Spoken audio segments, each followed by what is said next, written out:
Hello students, welcome to APSC Rise. আজি আমি কৰিম কাৰেণ্ট এফেয়াৰ্স অফ 26 মাৰ্চ 2024.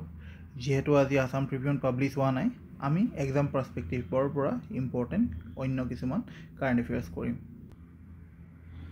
আমাৰ প্ৰথম অনলাইনৰ হ'ল ৰঞ্জি ট্ৰফি। এবাৰ কোনে জিকিছে? ৰঞ্জি ট্ৰফি জিকিছে মুম্বাইৰ এইটো 42nd টাইটেল হয় আৰু কেপ্টেইন কোন আছিল মুম্বাইৰ? অজিংক্য ৰাহানে। আমাৰ first women director general of central industrial security force কোন হয়? নীনা সিং।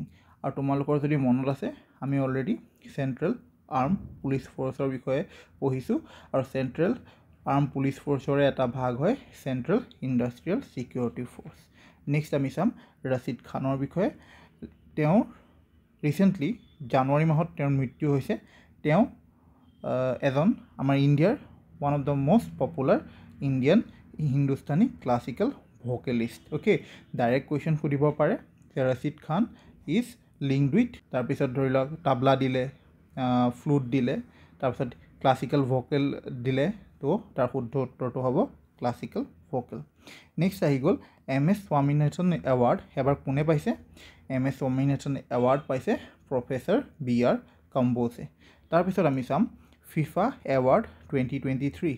এইবাৰ FIFA award best FIFA men player পাইছে লিঅ'নেল মেছি। ক'ৰ হয় তেওঁ? আৰ্জেণ্টিনা। আৰু বেষ্ট ফিফা ওমেন্স প্লেয়াৰ পাইছে আইটেনা বনমাটি। ক'ৰ হয় তেওঁ? স্পেইনৰ। আৰু বেষ্ট ফিফা গ'ল কিপাৰ মেনত পাইছে এডাৰছন ব্ৰাজিলৰ। আৰু ফিমেল কেটেগৰীত পাইছে মেৰী আৰ্পছ ইংলেণ্ডৰ। নেক্সট আমি চাম প্ৰধানমন্ত্ৰী ৰাষ্ট্ৰীয় বাল পুৰস্কাৰ এৱাৰ্ড 2024 আমাৰ অসমৰ পৰা কোনে পাইছে?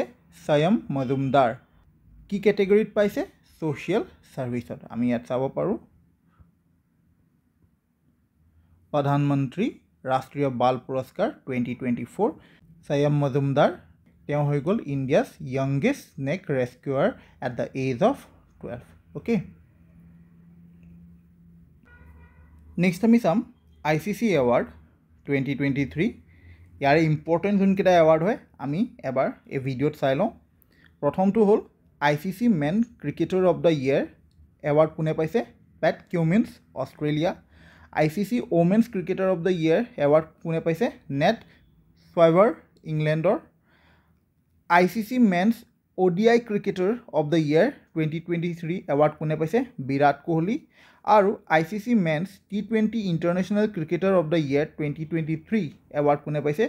সূৰ্য কুমাৰ যাদৱ। অ'কে, বাকীখিনি এবাৰ জাষ্ট ৰিডিং দিবা, কিন্তু মষ্ট ইম্পৰ্টেণ্ট মোৰ মতে এইটো men's cricketer of the year আৰু women's cricketer of the year, এইকেইটা মোৰ মতে ইম্পৰ্টেণ্ট, এইকেইটা মনত ৰাখিবাই। ইয়াৰ পিছত এটা হোমৱৰ্ক দিছোঁ, অলৰেডি আমি আগৰ ক্লাছত ডিছকাছ কৰিছোঁ। Which is the India's oldest paramilitary force? এবাৰ ট্ৰাই কৰা, কমেণ্ট ছেকশ্যনত উত্তৰ দিবলৈ চেষ্টা কৰা। নেক্সট হৈ গ'ল ৱৰ্ল্ড ইনইকুৱেলিটি লেব আৰু science PO centre for research on social ইনইকুৱেলিটিয়ে এটা নতুন এৱাৰ্ড ইনষ্টিটিউট কৰিছে। সেই এৱাৰ্ডটোৰ নাম হ'ল গ্ল'বেল ইনইকুৱেলিটি ৰিচাৰ্চ এৱাৰ্ড। এই এৱাৰ্ডটো প্ৰথমবাৰ কোনে পাইছে? ফৰ দ্য ফাৰ্ষ্ট টাইম কোনে পাইছে? বীণা আগৰৱাল আৰু জেমছ বইচ। এই এৱাৰ্ডটো কিহৰ বাবে দিয়ে? For conducting research in the area of global inequality, specially social আৰু এনভাইৰমেণ্টেল ইনইকুৱেলিটি। অ'কে, নেক্সট আমি চাম এবাউট ইলেকশ্যন কমিশ্যন।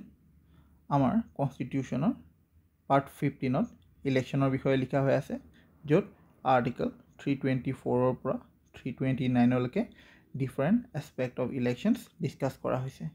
তাৰে আৰ্টিকল 324ত লিখা হৈ আছে যে superintendence direction and control of elections to be vested in an election commission and this makes election commission a constitutional body. Election কমিশ্যনৰ কাম কি হয়? To ensure free and fair elections in the country. Election কমিশ্যনে কাৰ election conduct কৰে? পাৰ্লিমেণ্টৰ, Lok Sabha and Rajya Sabha, state লেজিস্লেচাৰৰ আৰু president of India and Vice President of India. Election Commission Panchayat aru municipalities of the state or election conduct nokore.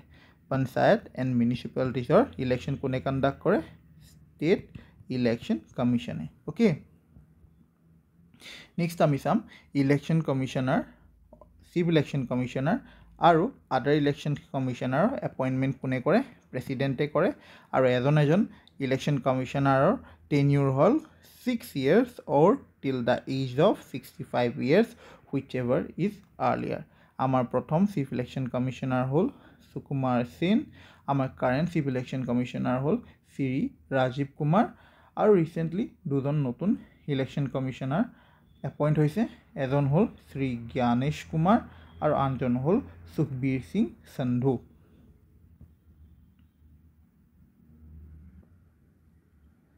Next ami sam about National Voters Day. National Voters Day ami celebrate koru 25 January because on this 25 January 1950 amar Election Commission of India established hoisil. Ebar National Voters Day theme ki hoy? Nothing like voting, I vote for sure. Okay. Next hoy gol C-Vigil app aru Saksham app kone launch korise? দুইটা app launch কৰিছে election কমিশনে। C-Vigil এপত আমি model code of কণ্ডাক্টৰ violation report কৰিব পাৰিম আৰু Saksham app design কৰিছে so that যোনবোৰ ভোটাৰ্স 85 ইয়াৰ্ছতকৈ বেছি হয় বা ভোটাৰ্স who are persons with disabilities তেওঁলোকক এছিষ্ট কৰিব পাৰে। so ডাইৰেক্ট কোৱেশ্চন আহিব পাৰে C-Vigil এপ কোনে লঞ্চ কৰিছে? ইলেকশ্যন কমিশন আৰু সাক্ষম এপ কোনে লঞ্চ কৰিছে? Election commission. ওকে। নেক্সট এটা ইলেকশ্যন কমিশন ৰিগাৰ্ডিং হোমৱৰ্ক দিছো, ট্ৰাই কৰিবা এলিমিনেশ্যন মেথডত এনসাৰটো কৰিব পাৰিব লাগে আৰু যদি নোৱাৰা মই কাইলৈ ক্লাছত ডিসকাস কৰিম। যোৱাকালি এটা হোমৱৰ্ক দিছিলো এবাউট আফ্ৰিকা। প্ৰশ্নটো আছিল in which of the following countries the atlas mountains do not extend. আৰু মই তোমালোকক দুখন মেপ দিছিলো, the political map and the physical map, য'ত এই দুখন মেপৰ সহায়ত মই তোমালোকক এই উত্তৰটো কৰিব দিছিলো। সো আমি চাওঁ প্ৰশ্নটো আছে যে এটলাস মাউণ্টেইন ক'ত নাই, কোনখন কাণ্ট্ৰিত নাই। আমি যদি চাওঁ এটলাস মাউণ্টেইন এই এৰিয়াটোত আছে। ওকে। তো ইয়াত কোনকেইখন কাণ্ট্ৰি আছে আমি এবাৰ চাই লওঁ। ৱেষ্টাৰ্ণ সাহাৰা আছে, মৰক্কো আছে, এলজেৰিয়া আছে, টুনিচিয়া আছে আৰু সুদান আছে ইয়াত। ওকে। সুদান বহুত দূৰত আছে, ৰাইট। সুদানত এটলাস মাউণ্টেইন হ'ব নোৱাৰে। সো ক'ত নহয় এটলাস মাউণ্টেইন? সুদানত। যদি তোমালোকে মেপখন চালাহেঁতেন ডেফিনেটলি এনসাৰটো দিব পাৰিলা হয়। ওকে। সো আমি এতিয়ালৈকে তিনিটা মাউণ্টেইন ৰেঞ্জ চালোঁ। কি চালোঁ মনত আছেনে তোমালোকৰ?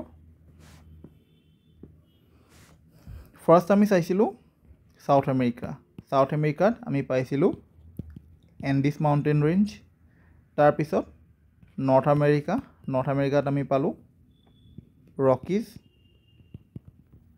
কমেণ্ট ছেকশ্যনত এণ্ডিজৰ পিকটো নাম ক'বা আৰু নৰ্থ আমেৰিকাৰ ৰকিজৰ পিকটো নাম ক'বা। অলৰেডি মই পঢ়াই থৈছোঁ। আৰু আজি আমি চাম এটলাছৰ পিকটোৰ নাম।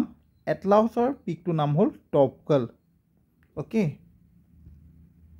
ইয়াতে লিখি দিছোঁ। ইয়াক আমি কওঁ মাউণ্ট টপগল বুলি। Atlas highest point. ওকে। আজিৰ কাৰেণ্ট এফেয়াৰ্ছৰ ভিডিঅ' আমি ইয়াতে শেষ কৰিলোঁ। তোমালোকে গম পোৱা এই PDF-টো ক'ৰ পৰা ডাউনলোড কৰিব পাৰা। APSC ৰাইজ টেলিগ্ৰাম চেনেলটো লিংকটো মই কমেণ্টত দি থ'ম। মোৰঅভাৰ আৰু এটা এনাউন্সমেণ্ট দি দিওঁ, আমাৰ ইংলিছৰ ছেকেণ্ড ক্লাছটো অলৰেডি আপলোড কৰা হৈ গৈছে। তোমালোকে ইউটিউব চেনেলটোত চাব পাৰা। আৰু আমি ভেৰি চুন পলিটিৰ এটা ফুল কোৰ্চ ফৰ ADRE ইউটিউবত আপলোড কৰিম। চ' তোমালোকে সেই কোৰ্চটো চাব পাৰা for your upcoming ADRE। So' আজি ইমানেই। Thank U.